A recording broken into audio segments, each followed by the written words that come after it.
सभी साथियों को नमस्कार। सरकारी योजना न्यूज चैनल में सभी मित्रों का स्वागत है। ईपीएफओ में हर महीने कितनी पेंशन देगा 10 साल की सर्विस के बाद, ऐसे कैलकुलेट करो। ईपीएफ चार्ट पेंशन कितनी मिलेगी आपको, जैसे कि साथ इस प्रकार आप देख सकते हैं 1000, 3000, 5000, 7500।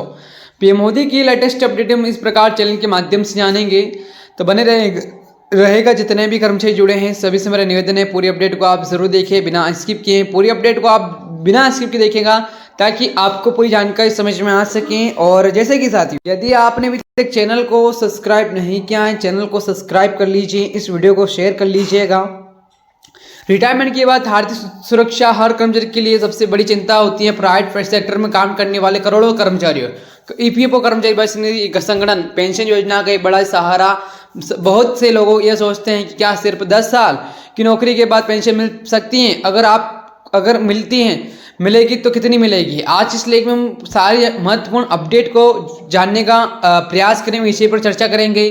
तो ईपीएस विचार कर्मचारी जो कि पेंशन योजना के तहत 10 साल की सेवा के बाद पेंशन की गणना कैसे की जाती है और आप खुद अपनी पेंशन का पता कैसे लगा सकते हैं, यह जानकारी उन सभी नौकर पेशा लोगों के लिए ज़रूरी है और अपने भविष्य की प्लानिंग कर रहे हैं। तो जानते हैं बड़ी महत्वपूर्ण अपडेट। इस प्रकार चैनल को सब्सक्राइब नहीं किया, चैनल को सब्सक्राइब कर लीजिए, बिना स्किप किए पूरे अपडेट को देखेगा ताकि आपको समझ में आ सकें। तो लेटेस्ट अपडेट को, पूरे अपडेट को हम इस प्रकार चैनल के माध्यम से जानेंगे। ईपीएफओ के नियमों के अनुसार पेंशन पाने के लिए कर्मचारी को कुछ बुनियादी शर्तें पूरी करनी होती हैं। अगर आपने अपनी नौकरी के 10 साल पूरे कर लिए तो आप इस योजना के तहत मासिक पेंशन के हकदार बन से जाते हैं। जानते हैं इससे जुड़ी हर छोटी बड़ी जानकारी। ईपीएफओ पेंशन 10 साल की सेवा के बाद कितनी पेंशन मिलेगी, जाने किसे करे पता। ईपीएफओ की पेंशन योजना मुख्य रूप से ईपीएस 95 के नाम से जानी जाती है। जब कोई कर्मचारी किसी ऐसी कंपनी में काम करता है जहाँ पीएफ करता हो तो उनकी बेसिक सैलरी और डीए का 12% हिस्सा ईपीएफओ में जमा किया जाता है। नियुक्त एम्प्लॉयर्स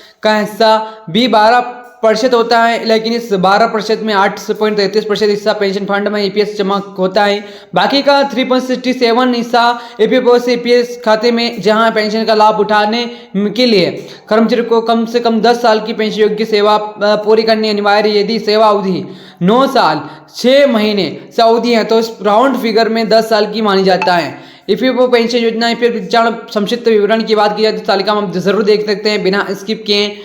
जो कि योजना का नाम क्या है, कर्मचारी पेंशन योजना ईपीएस संचालन व्यवस्था कर्मचारी भविष्य निधि संगठन। ईपीएफओ न्यूनतम सेवा अवधि 10 वर्ष, 9.5 वर्ष से अधिक पेंशन शुरू होने की आयु 58 से 50 वर्ष पर समय पूर्व पेंशन का विकल्प। पेंशन योग्य वेतन सीमा 15,000 प्रति माह, वर्तमान सीमा न्यूनतम मासिक पेंशन 1,000 प्रति माह। मुख्य लाभार्थी संगठित क्षेत्र के कर्मचारी और योगदान के प्रकार नियोक्ता द्वारा बेसिक सैलरी का 8.33%। जिस प्रकार आपने बड़ी महत्वपूर्ण अपडेट को जाना होगा, चैनल को सब्सक्राइब नहीं किया, चैनल को सब्सक्राइब कर लीजिए, बिना स्किप किए पूरी अपडेट को जरूर देखिए। जय हिंद, जय भारत।